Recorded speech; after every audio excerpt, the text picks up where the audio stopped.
as you saw in the proclamation of these people. The theologians of today, just like the Pharisees, to confuse the people. The people were amazed at the work of God.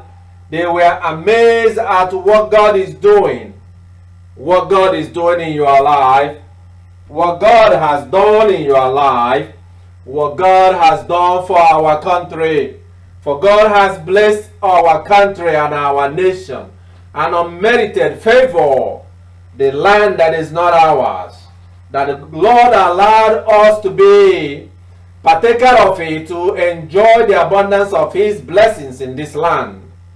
If you remember the indigenous people. And I just want to throw that in there because we are talking about the powers and principalities of the world.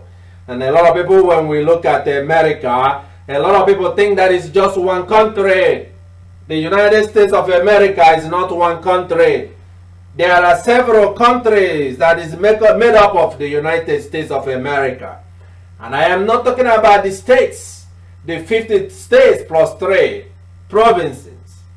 We are talking about countries of its own that has its own leader like the president and has its own laws and traditions and customs and have his own people and his own ways that is completely separate from the United States of America itself. A lot of people do not know that.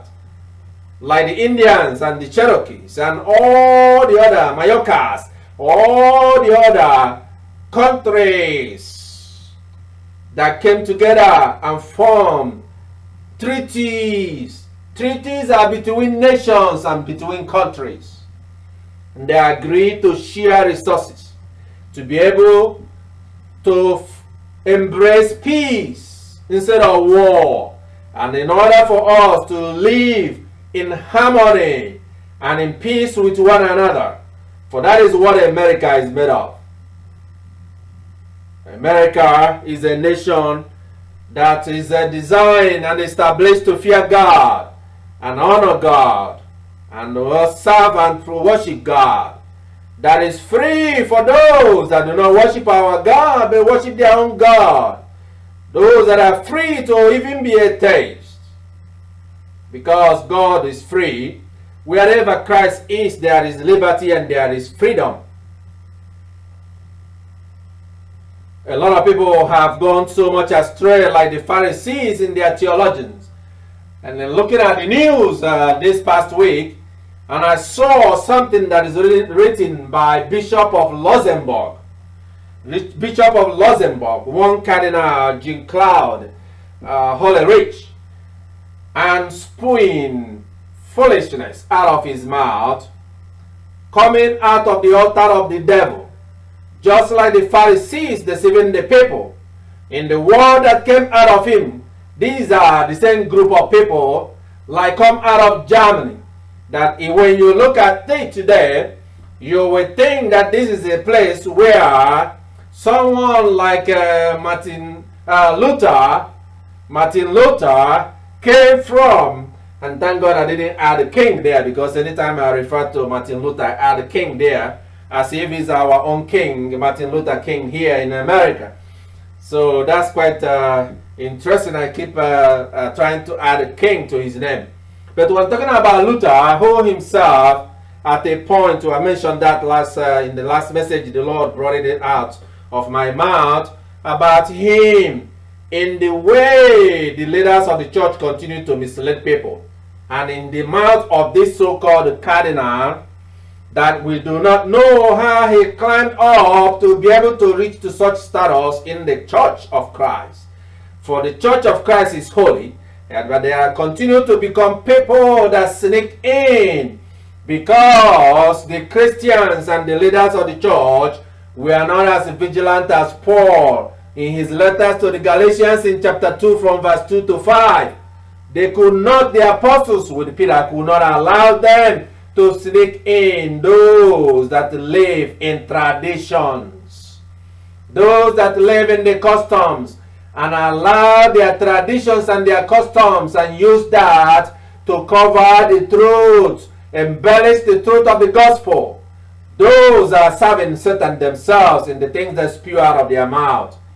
And as the soldiers, you must not be like any one of them, but to stand up with the truth. Stand up with the truth.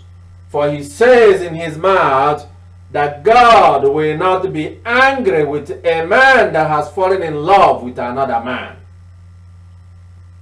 In other words, somebody in such a status is now trying to lie and deceive the people and say that God is a liar. That's why the Lord gave me Matthew 12 to read about blasphemy. Those that is not only that they choose to condemn themselves to hell, as Christ himself spoke in the book of Matthew in chapter 23, woe unto the Pharisees and the Sadducees and the teachers of law.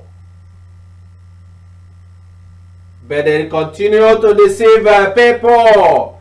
He would have chosen them himself to do what he wanted to do.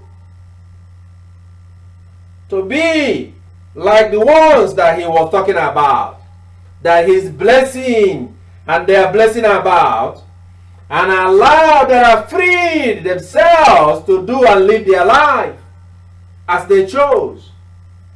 But he just have to add God's name into it. When the Lord has says, you shall not use the name of the Lord your God in vain, bringing the name of my Father into such a blasphemous statement for somebody who is on the know. He is on the know of the truth. Just like the bishop in Germany also is on the know. And for them, they are free to live their life as they wish to be and wish to live their life. But they must carry also deceive the souls of the faithful, those that abuse their power. A lot of people will not understand the history behind it, but you must know that this did not start today. It goes back to back in the days, even at the time of the apostles. These are the life that Paul himself in his letters has talked about, if you remember, in his letters to the Corinthians, talking about their way of life.